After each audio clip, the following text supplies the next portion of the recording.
Hello. Ay magandang gabi po. Mga kaibigan, nandito naman tayo sa isang exposition na ang layunin ay para pagpapalayain ang inang bayan. Nasasadlak po tayo sa kasalukuyang sitwasyon. Magkaiba man sa sitwasyon sa panahon ni Andres Bonifacio, pero walang pinagkakaiba sa pangamba. Parehong nangangamba sa kalayaan, kalayaan sa totoong kalayaan na literal at kalayaan mula sa kahirapan. At kalayaan mula sa krisis, sa katarungan. Alam niyo po, ladies and gentlemen, lahat po ng mga problema ng bansa ay nagdidepende sa pagkapatas, pagkalakas, at pagkatatag ng sistema ng katarungan.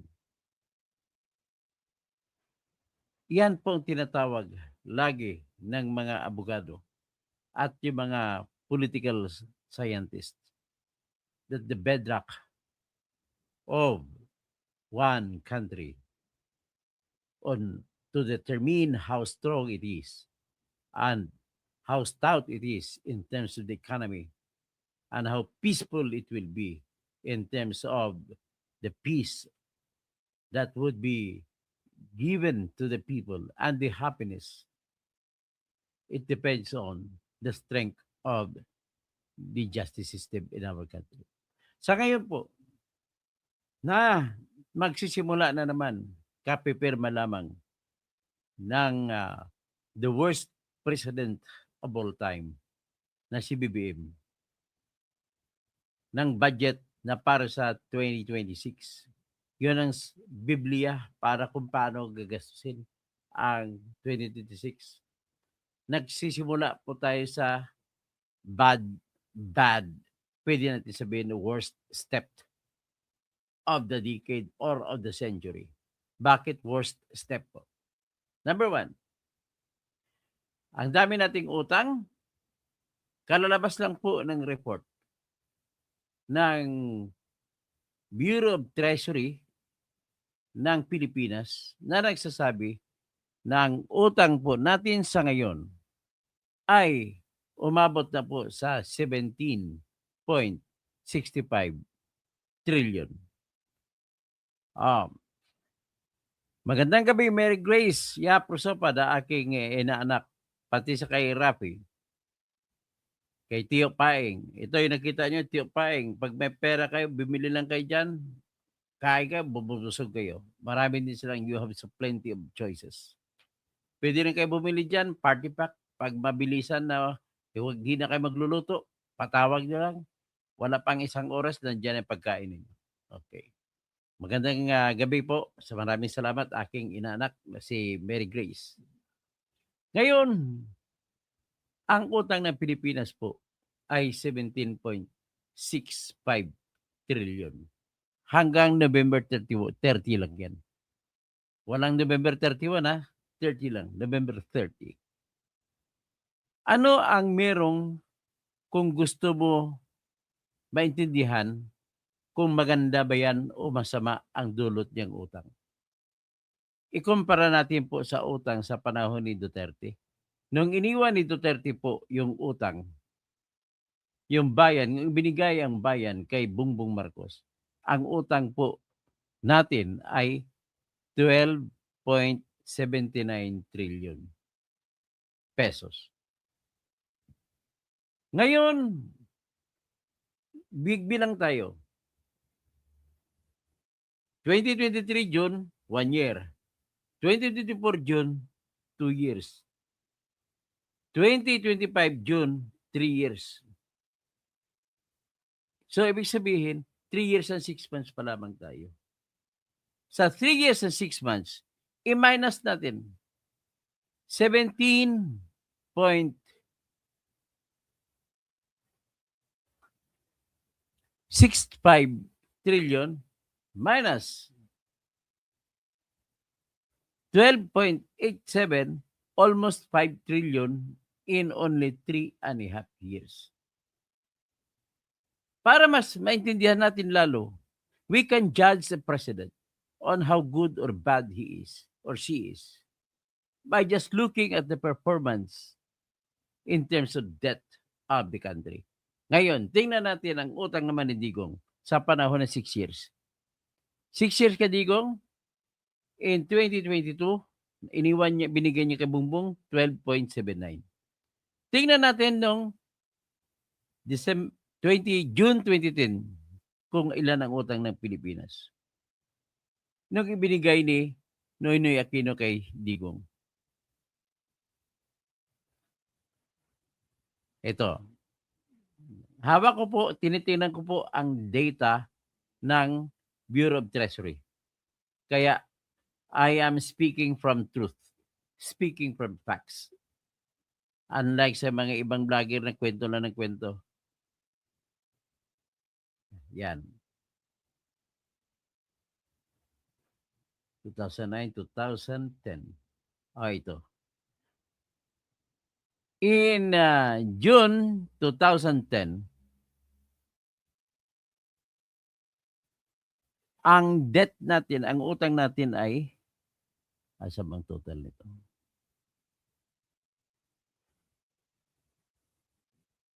Hindi, 2016 pala. Hindi, 2010. 2016 pala pumasok si Digong. Hanapin ko. 2016.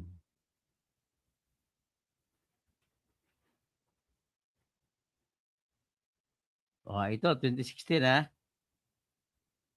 So, in June 30, 2016, ang utang ng Pilipinas ay almost 6 trillion. Nung binitawan ni Noynoy kay Digong, 5.947 di 6 trillion. I-round off na natin para madali ang computation. Kung 6 trillion, ang utang naman ni Digong na binitawan is 12 point, tingnan natin sa 2022.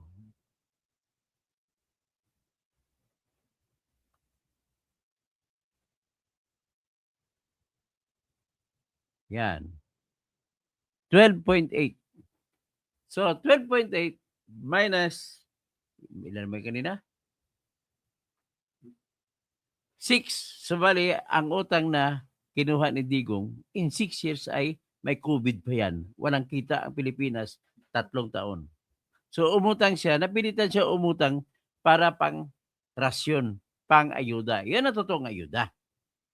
So, 6.8 trillion ang inutang ni Digong in 6 years, including the COVID years.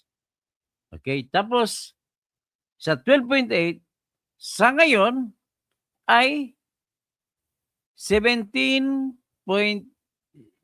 halos mag 0.7 na.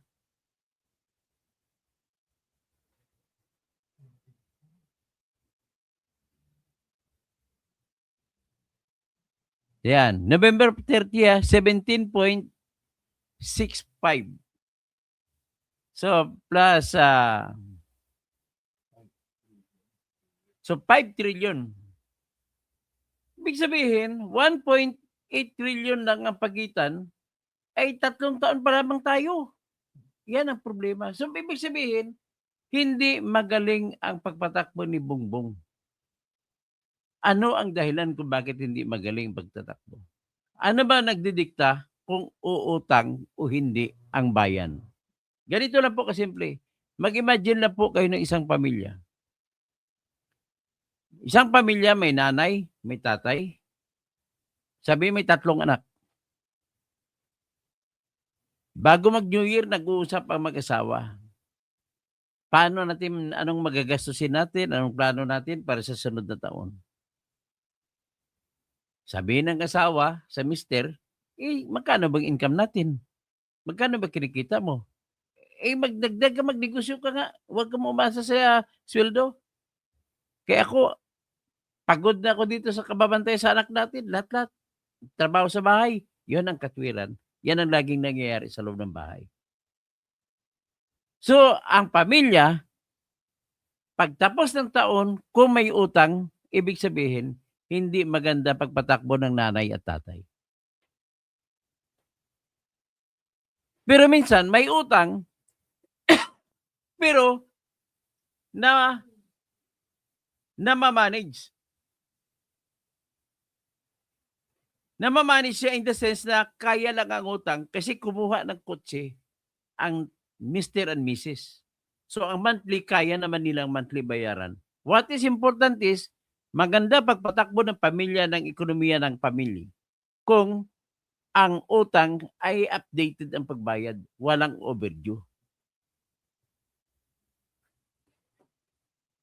Ngayon kung may overdue, bankrupt ang pamilya at hindi nababayaran. Mamaya-maya darating ang sheriff, kukunin ang sasakyan na kinuha. Ganon po ang Pilipinas in a bigger scale. So ang Pilipinas, ano ngayon meron tayo? Anong masasabi ko na mali ang pagpapatakbo ng ekonomiya? Hindi na ma-manage kung hanggang saan lang ang utang dapat. At kung ang kaya natin kada buwan na bayaran na utang pati interest, yan na dapat ang ating kinukuha. Kung talagang gusto mo ng pagpatakbo ng ekonomiya na gano'n. Pero pwede may option ka rin eh. May option din ang presidente na huwag mangutang. Gagalaw na lamang tayo kung magkano ang kinikita ng ating bansa. Saan ba kumikita ang bansa? Number 1, sa buwis.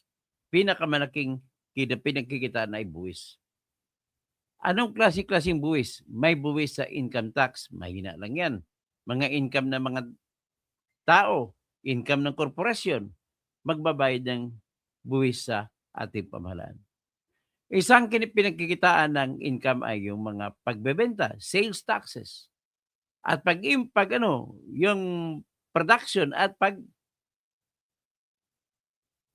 marami pang ibang income na halimbawa, isang tao, pagbilihan, maraming bilihan ng lupa palitan, na-encourage mo, matulin ang pagtakbo ng ekonomiya kasi nagbibilihan.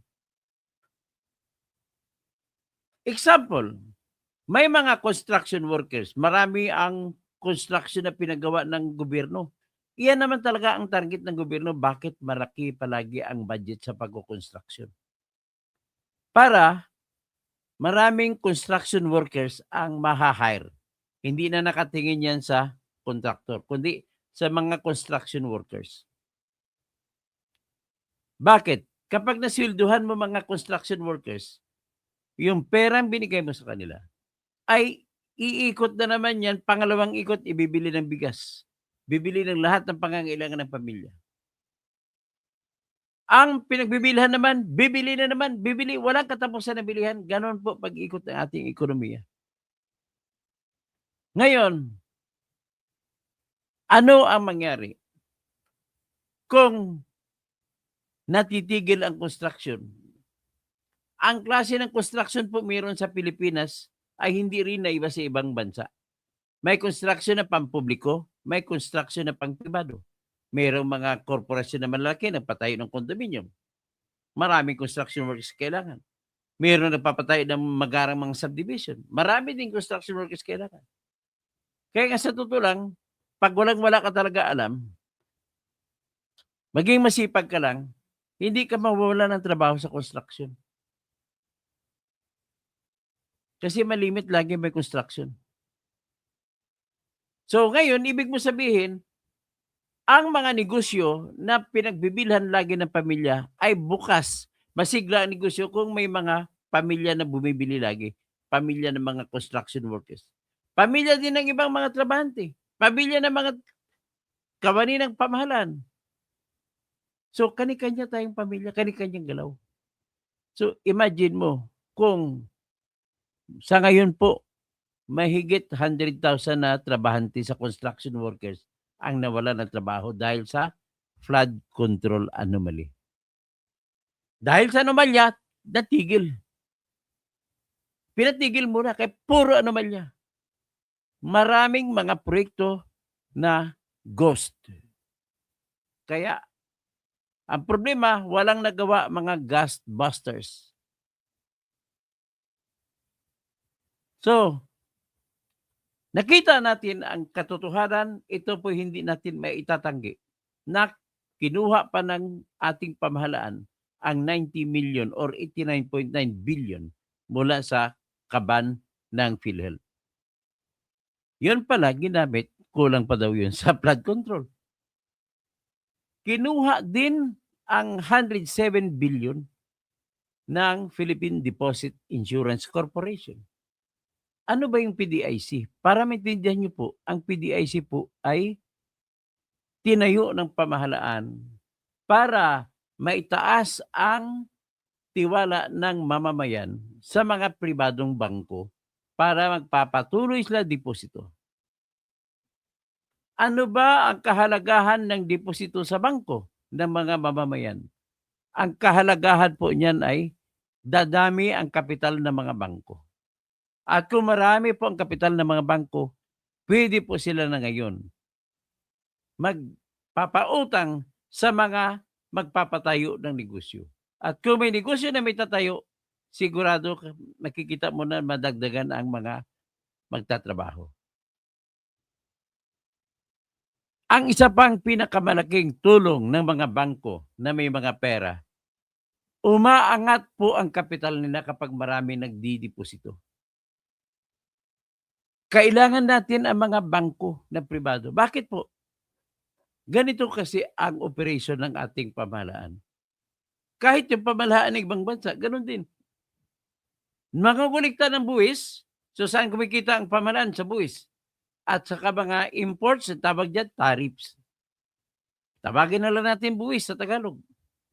At yung may tinatag na fees. Ano ba yung fees? Kukuha ka ng certified true copy kada opisina. Sisingilin ka ng fees ang tawag dyan. Apply ka ng driver's license. Bayad ka ng driver's license fees. Lahat-lahat mga fees. Sampa ka ng kaso sa korte kasi ikaw ay may kaso na habulin mo lupa mo na kinuha, kinamkam, o kung sa Pangasinan pag ginamgam, ay kailangan ka magbayad ng filing fees. So yung mga fees na yun, pag ipunin mo lahat, ay isasama mo sa buwis, isasama sa mga taripa, at nagbebenta pa ang gobyerno ng kanyang sariling tinatawag na private property of the government. Yan po ang kabuuan kita ng gobyerno. Dahil sa karanasan natin, matagal na tayo bilang pamahalaan, tansyado na ng mga nakaupo na mga opisyal sa ating bayan.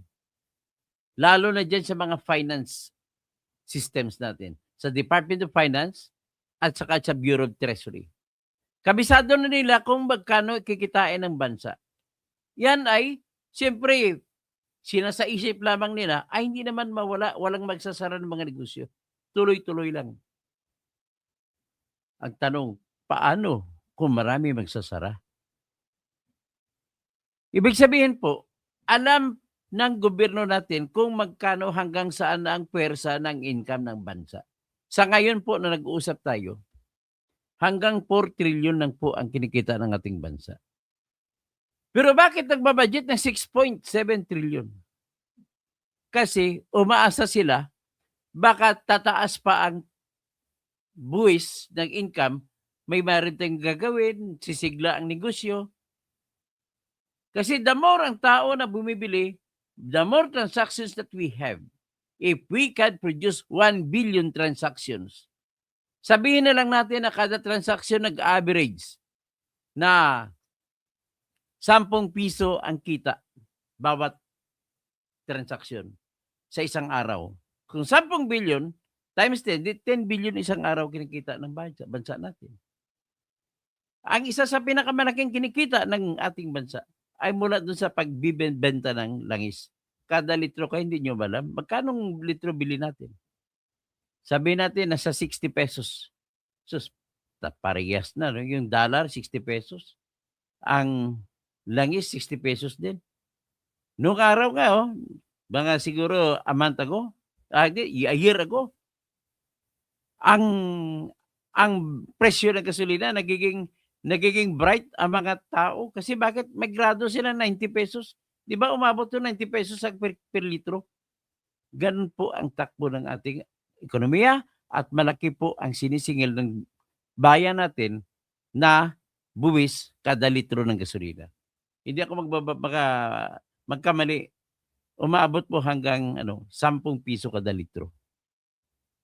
Imaginin mo may 10 milyon na sasakyan na aktibo tumatakbo sa kalsada natin, sa buong Pilipinas. Imaginin mo na bawat isa ay kakain ng 2 litro. So kada araw, 20 pesos ang kinikita ng Pilipinas kung tig 2 litro lang ang gastos ng kada sakyan at i-multiply mo siya sa 10 million. So 10 times 20, 200 million a day. Kung i-multiply mo yan sa 365 days, kakasya ba yung target budget na 6.7 trillion? Ang problema nito, nasa 4 trillion lamang kinikita natin mula nung kahit kailan pa. Ang problema ko, ang ating pamahalaan ay gustong-gusto na umabot pa sa 6.7 trillion ang tinataya na gusto gagastusin. Ang problema, kung sa usaping pamilya, kung ang tatay at nanay ay nag-isip, ano bang dapat unahin na bilhin? Bibili pa tayo dapat ng sasakyan na bago? Bibili ba tayo dapat ng bagong o di kaya ng dagdag na bahay? Ganon mga tanong. Pagdating sa pamahalaan, doon naman sila nag-uusap-usap. Ang presidente, gagawa siya ng plano, ganito ang gastusin natin, ganito. Hindi nawawala ang pinakamalaki lagi na gastos ang construction. Dahil ang construction, ang sistema kasi natin, pag may construction, may komisyon. Yan ang problema natin. So, ang congressman natin, pagdating sa kanila, kung aprubahan ba nila budget na hinihingi ng presidente, may kondisyon pa. May tinatag na horse trading. Sasabihin niya sa presidente, office of president, papayag kami. Pero kailangan bigyan mo naman kami. Yan, kamutan ng likod ang nangyayari.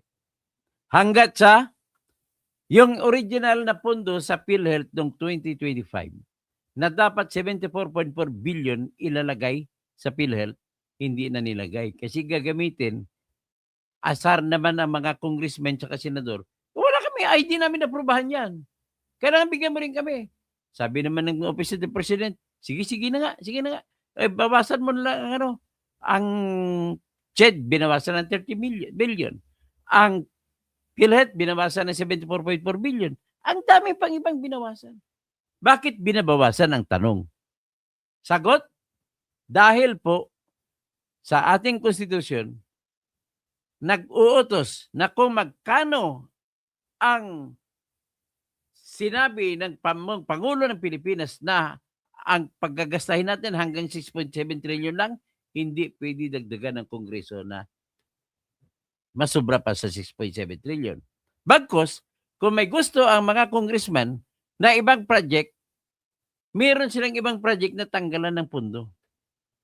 At the end of the day, nakita mo ang mga tinanggal na pundo? Saan nilagay? Dahil wala ng pundo, nilagay na lang sa unprogrammed appropriation. Maraming bagong appropriation na nilagay sila, inuna nila mo yun sa kanila. Think of this.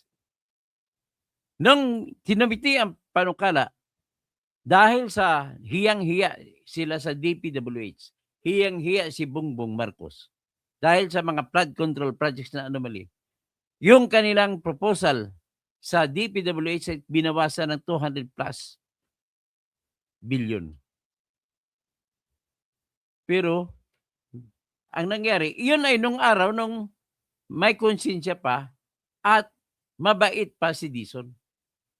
Yun yung araw na siya ay hindi kayang sapian ng demonyo. Nako. Ilang linggo lang, ilang buwan lang, 3 buwan lang lumipas. Ito na siya ngayon sa Kongreso, umiiyak. Bakit? Kasi ang desisyon ng Senado, tanggalin ang budget na,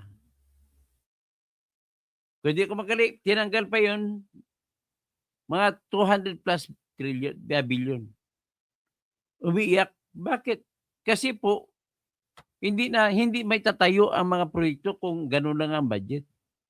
Sabi nga lang, naalala ko si Amy, di ba sabi mo, Tapusan kasi mahal ang, nakalagay na estimates. Tapos binigyan mo kami ng listahan ng tinatawag na master list of updated prices of construction materials. Umiyak siya, ay hindi naman umiyak, halos umiyak. Ito naman ang kasama niya sa pag-iyak-iyak, nakipag-away mga congressmen. Naalala ko yung sinabi ni Congressman Jose Alvarez ng Palawan. Your Honors, mga senators, intindihin niyo naman po, 'pag magpatayo ka ng isang flood control projects dito sa Northern Palawan, bandang Taytay, San Vicente, at El Nido, wala pong ilog doon. At kung walang ilog doon, saan kami kukuha ng graba at buhangin? Doon po kami kukuha sa South, sa Batarasa, sa Nara, sa Aborlan, kasi maraming ilog doon. Doon mura doon yung tinatawag na mga buhangin at bato. Ngayon ibabiyahe pa yan 100, mahigit 100 kilometers papunta sa norte. Magdodoble yung presyo, yan ang katwiran nila. So ibig sabihin, may mensahe sila sa mga senador, hindi po presyo ng lahat ng mga project ay hindi pare-pareho. Ngayon ang tanong ko naman, ngayon ko lang kasi kung ako'y nandoon, bakit yung mga proyekto sa Bulacan noong 2025 sa Mindoro, bakit pare-pareho ang presyo? Ang proyekto sa Bulacan, 96,500,000 kada segment. Na ang segment yon ay may revetment, merong sheet piles, at merong konting sa taas. Masemento yan. Kada 100 meters na haba, 96,500,000. Pare-parehong presyo kahit sa ibang lugar. Sa Mindoro, ganun din. Ibig sabihin po, ano makukuha natin dito na leksyon? Meron kayong ginagawa na template, copy-paste lang kayo. At ang pati yung estimate, kasi engineer naman ako, ini-estimate depende sa presyo ng materialis. At depende rin sa presyo ng labor. Ang ibig sabihin, kahit mahal ang minimum wage sa Maynila, almost 700, pareho ang estimate ng budget. Kumpara mo sa gagawin mong rebatement doon sa Mindoro, pareho. Ibig sabihin, kung ako kontraktor, doon na lang ako kukontrata sa Mindoro. Ang baba ng minimum wage doon. Malaki kikitain ko. Pero tingnan mo, bakit it doesn't matter to them? Kasi importante sa kanila, mapabilis lang ang trabaho. Bakit? Yan po ang katibayan. They don't care how much was the cost of each project. Bakit? Hindi naman nila gagawin. Mapunta naman sa bulsa nila. Pareho lang. Wala kang gagastusin. Kasi sa papel lang namang ilalagay na tapos ng proyekto. Sa papel lamang ilalagay na bidding. So, they don't care. Sa ngayon, they care so much. Nako. So, ngayon, dito na tayo. Paano mapatakbo ni BBM ngayon ang proyekto niya, ang programa niya na 4 trillion ang kikitain na base sa karanasan natin sa nakaraang taon o mga taon ay nasa 4 trillion ang kikitain. Ngayon ang budget natin 6.7 trillion. Ibig sabihin, uutangin yung 2.7 trillion. At umaasa sila na yung budget nila na estimate, kung minsan pag masigla ang ekonomiya, tataas. Ay, tumaas sa ating sakwan. Tumaas ng 300 billion. Kung tataas. But the problem is, yung pagtakbo po ng ating ekonomiya ay nakabase po yan sa tiwala. Maniwala kayo, tiwala yan. Walang bagong negosyante o kahit lumang negosyante na magbubukas ng bagong negosyo kung walang tiwala. Bakit walang tiwala? Dahil takot siya matutumba. Takot siya na mawawala yung presidente. Magkakagulo-gulo ang bayan. Kagaya ng nangyari sa Iran ngayon. No money, no authority. Wala ng pera, wala pang authority. Ang mga tao, dito mo makikita, yung hunger knows no fear. Walang kilalang takot ang mga taong gutom. Kaya marami pong pulis at sundalo na namatay sa Iran habang nag-uusap tayo ngayon. Marami na rin po mga pulis doon. Ayokong humantong tayo doon sa ganong estado.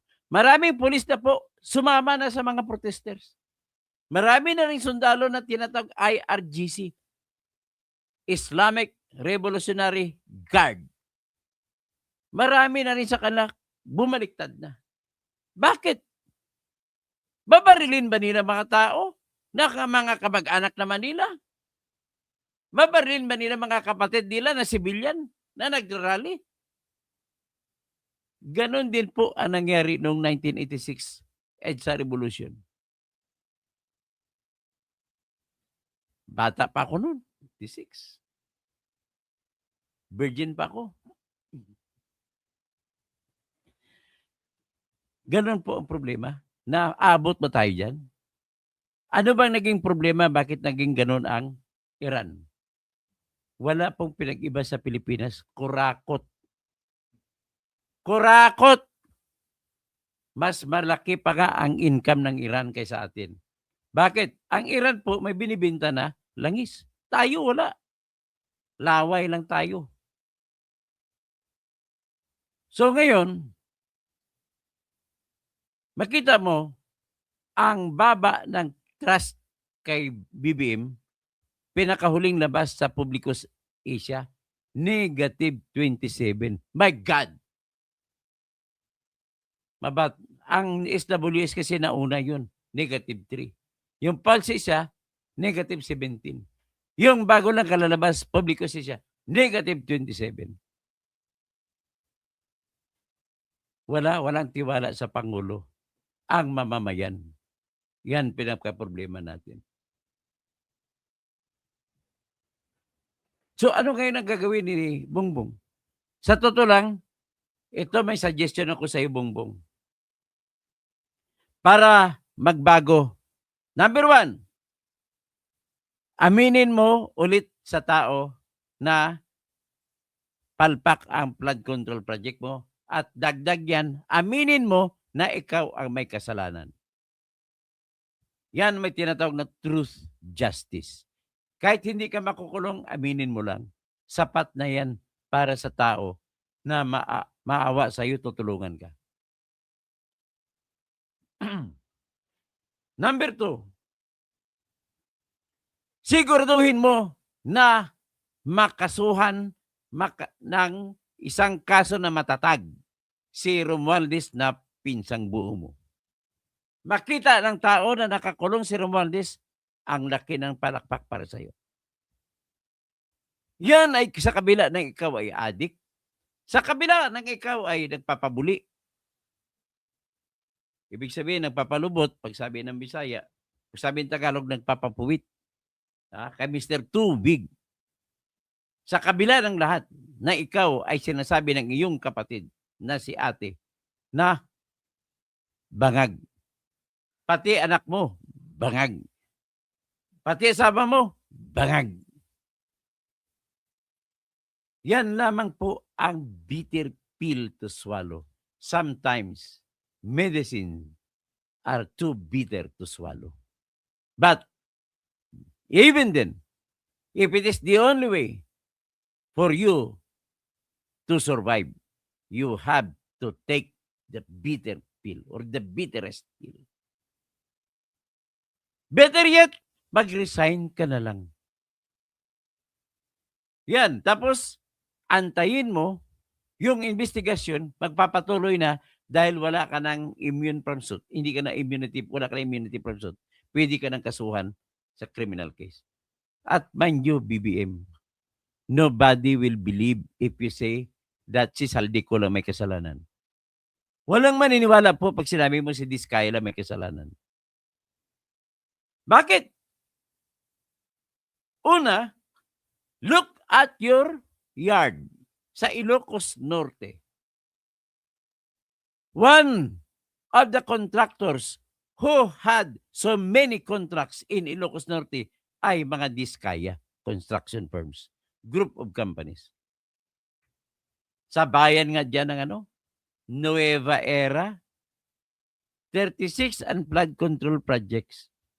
Sa 36 na flood control projects sa bayan ng Nueva Era, 31 ang kay Diskaya. Tapos ipakulong nyo? Hindi po kami maniwala na ipakulong nyo si mga Diskaya. Ang alam po namin, kakampi mo yan.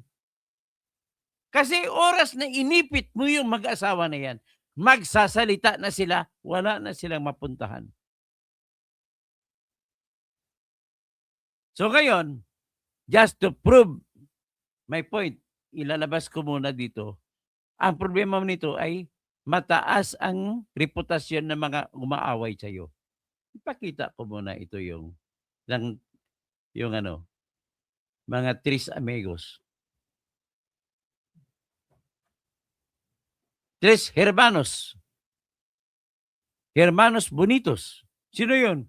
Si Eri San Fernando, si Lean Liveste, at saka si Kiko Barsaga. O, tingnan mo yung tatlo. Pag magsama to, Baguio dating yan. Ayan, sa kaliwa, si Eri San Fernando. Sa gitna, si Lean Liveste. Kung matandaan niyo po, mga boys and girls.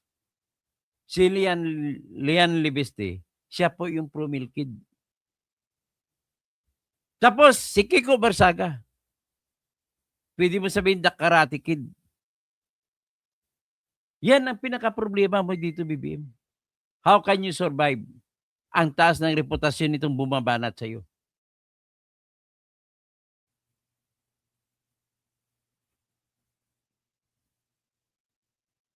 Ano ba itong boyfriend na to ni Alexis Miro? Hoy, Sandro!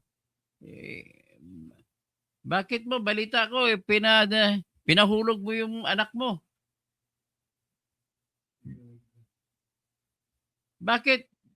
Dahil ba yan sa droga? Kaya mong ipapatay sarili mong anak? O ito muna, dito muna ito una sa ibang proyekto sa Ilocos Norte. Mission Ilocos Norte tayo. MIN. Hindi Mission Impossible, Mission Ilocos Norte. 25 at September. Yan. Uy, kanino kayang project ito mga boss? Kanino yan? Adams, sa bayan ng Adams. Ha? Ang presyo ay 28 million plus. Ang contractor ay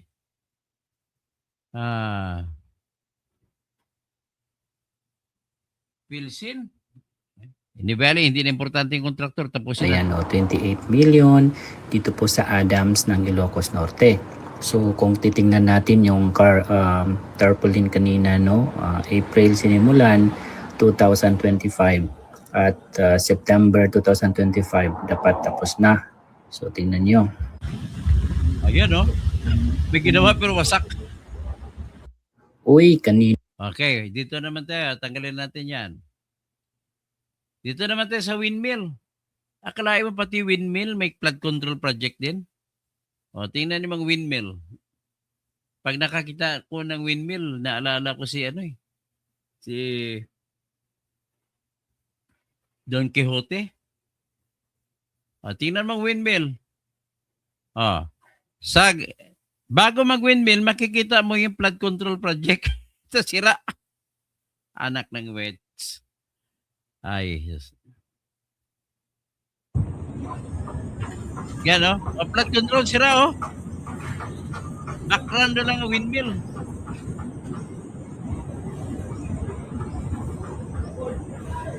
Ano yan, BBM? Magagalit ka sa iba na walang project. Ikaw nga, si Ilocos Norte, wala rin project, oh.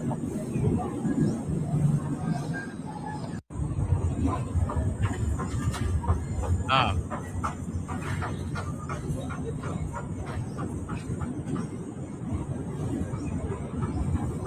gamit si Grabe ng BBM. Davao. Basta dagaan na nagyog bypass. Tanawa ko ng bypass. Ang ganda ng sandala ko, matibay.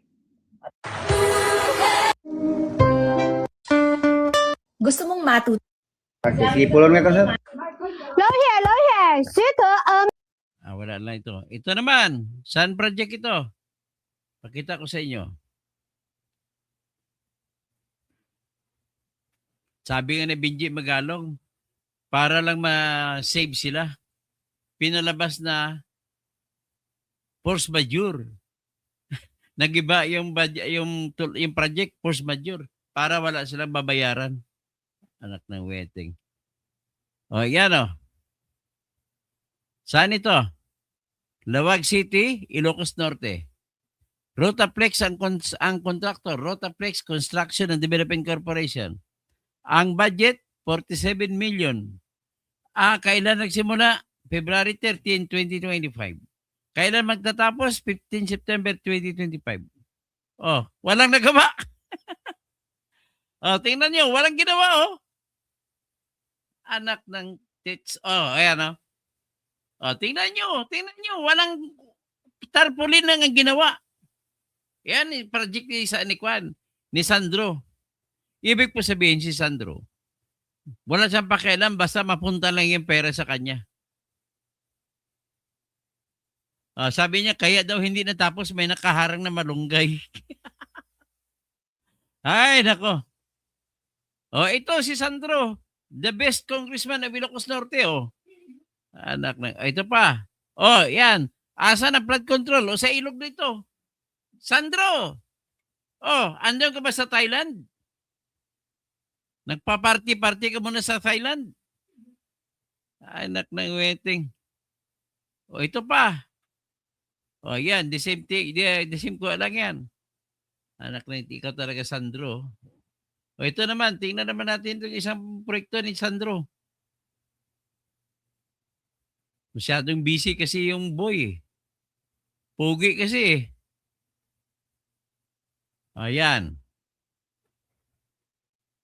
Ito ni-repair. Pangalawa na, sir. Pangalawa na. Kailan repair na ito, sir? Kailan? Pangilan na ito ni-repair? Pangalawa na, sir. Pangalawa na. Kita mo, pa-repair project ni Sandro. 2 beses na ni-repair. Wala pang isang taon na sira na, sir. Sira na. Sabi ng Ilocano, wala pa isang taon, sira na. Project dito po sa may Lawag. Sa lawag yan, lawag. Kasi narinig natin yung sinabi ni tatay.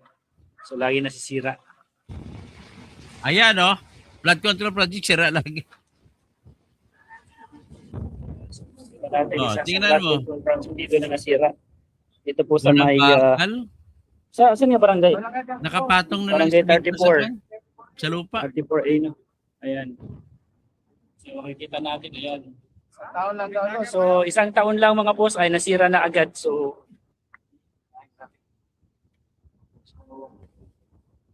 yan na. Kailan repair na ito, sir? Kailan? Pangilan na ito ni-repair?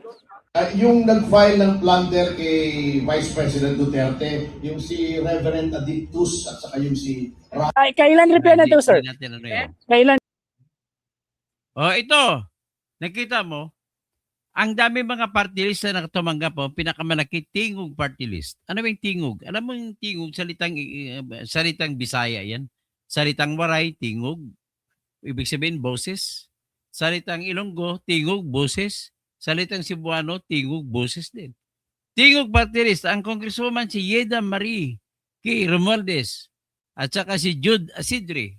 Si Jude Asidre, taba-taba nito, siguro malaki kung kumain to. Ang kanilang project sa 2025 lang, Fidel, para lang sa tingog party list, 8.72 billion. Grabe. Tapos, ang ACT-CIS, kasi malapit si Erwin Tulfo kay Romualdez, binigyan siya ng 7.03 billion. Kasi good terms pa sila no ni Saldico, ang Ako Bicol party list ni B. Saldico ay 6.81 billion. Oh, yan, senior citizens party list. Senior citizen ako, hindi naman ako nakatikim ng kwan dyan. 5.54 billion. Asan yung pera namin? Ito naman, number 5 sa pinakamalaki PPP party list.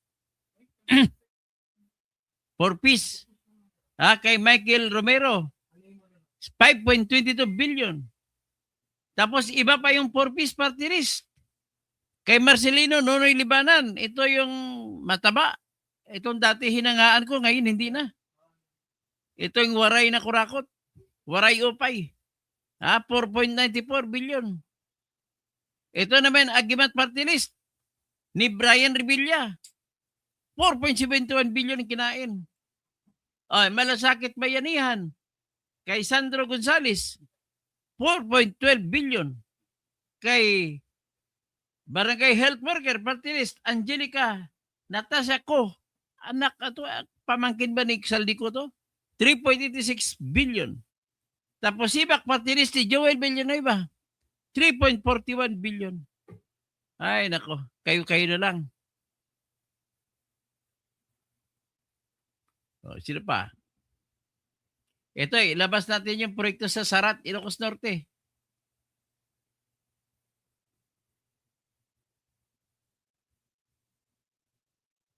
Ito, Sarat.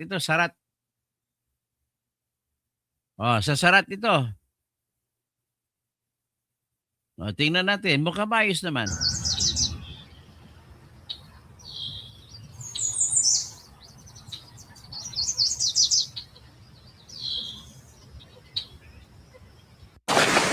Ano ba na? Ako na human. Kaya na. Hindi pa natapos. Ano?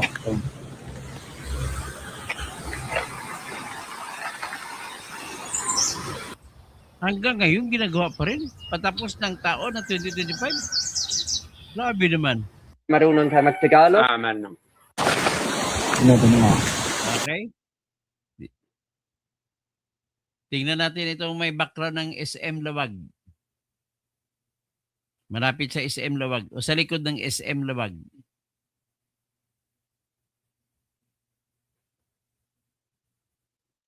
Lawag City. And pasukin ng Ilocos Norte. Ayan, Ayan, project so ko. magandang gawin Project, dito, no? hindi Sa pa. Ilocos Norte, no? Maglilibot-libot tayo. Yay!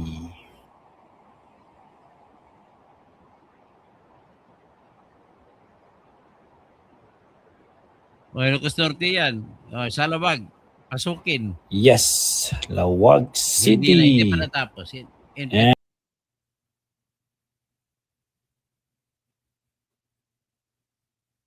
So, ladies and gentlemen, ay iba lang, kukunti lamang yun sa mga proyekto sa Ilocos Norte na atin na ipinakita sa inyo. Ngayon, hanggang dito na lang muna tayo, napahaba na ako. Kasi pasensya na kayo kung naputol, may umatake kasi sa akin, may naghahak. Laging ganun.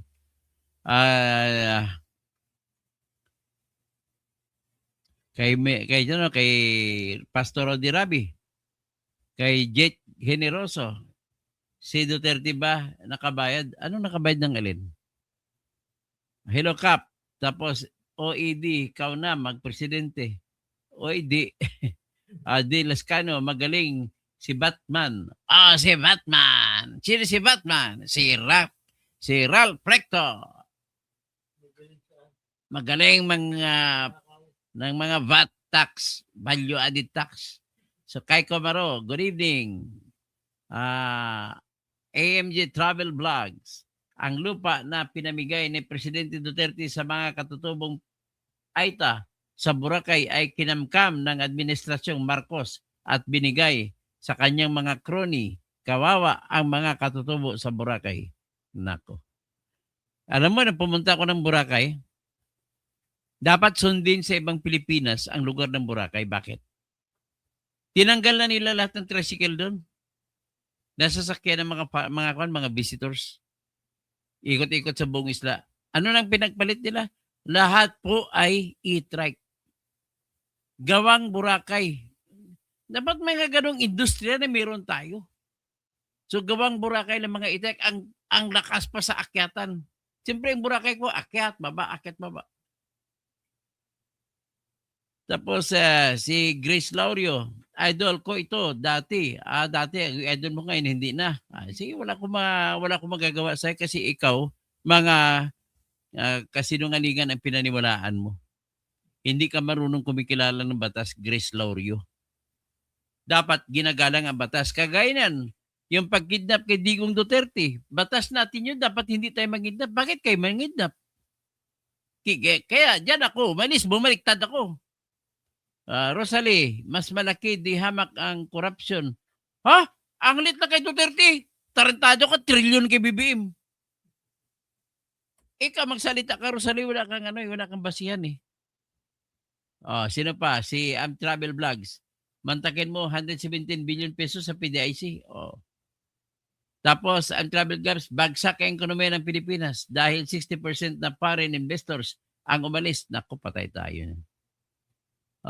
Tapos Bergie Piquero, watching from Kingdom of Saudi Arabia, Proud DDS, Cinderella, Sure, Mr. Toto. And Travel Vlogs, good evening, good governance ni Presidente Duterte ang sukatan at pamantayan na hinahanap ng masang Pilipino. Arab Sausa, good evening, attorney, God protect and guide you always. Tapos Lazy Roundhead, Boss, mukha kang mongoloid. Hindi, pagka ganon po, ikaw ay troll. Mongoloid na nga mukha ko, tapos sabihin mo pa mongoloid. Di ba? Buti ka, pasalamat ka kasi gwapo ka. Pasalamat ka sa Diyos. Huwag ka maglait ng iba. Di ba? Arasaw huling-huli mo, ito na ang mga galawan ng mga demonyo. Mga walang kabusugan ng mga aso. Jace, Beka Ayo, dito na tayo kay Katuto. Hanan, naayon sa batas mga vlogs niya at panig sa katotohanan, hindi sa kasinungalingan ng mga kulukoy na kapwa bulagers ng mga dilawan. Imelda Baranda, ulul mo. Galit sa akin, ulul daw ako. Si Attorney Jose Alan Mendez de Belen, tama ka Dr. Toto, sa lapel lang, sa papel lang project, pero ghost naman. Tapos Joyce, wabi kaayo. Salute sa iyo, Sir Toto, ibulgar mo kung ano yang totoo. Believe ako sa prinsipyo mo na kung ano ang tama, doon lang kapapaning. O si Alan Mendez de Belen, malamang nangyari ulit ang nangyari noong 1996, EDSA revolt. Edwina Boone, yan na naman, si Calvo, panay opinion, nakahaka. Galit sa akin, huwag kang tawag sa Calvo, ikaw hindi Calvo, pasalamat ka sa Diyos. Huwag ka magpanglait ng ibang tao. Bergie Piquero resign, magnanakaw, incompetent president. Vivian Sarimo, hindi na totoo kung mag-resign si BBM, bakante ng presidente position. Akit si Sara Duterte. During EDSA revolution, sir, third year college ako, BSB. Third year college. 56. Magkasing edad na para tayo. No, Bergie? Nawala nga ako kanina. Your topic is very interesting. Salamat po. Ang utang ng Pinas na naiwan ni Pinoy ay naging double pagkatapos ni Duterte.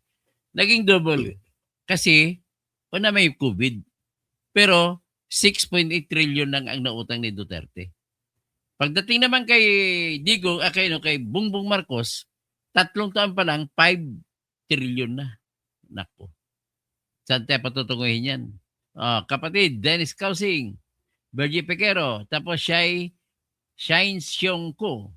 Hi, Dr. Toto, wherever there is power, greed, and money, there is corruption. Just sharing po. Salamat po. Tama ko po. Tapos Amante Gawiran, okay. Nga ng kalbo.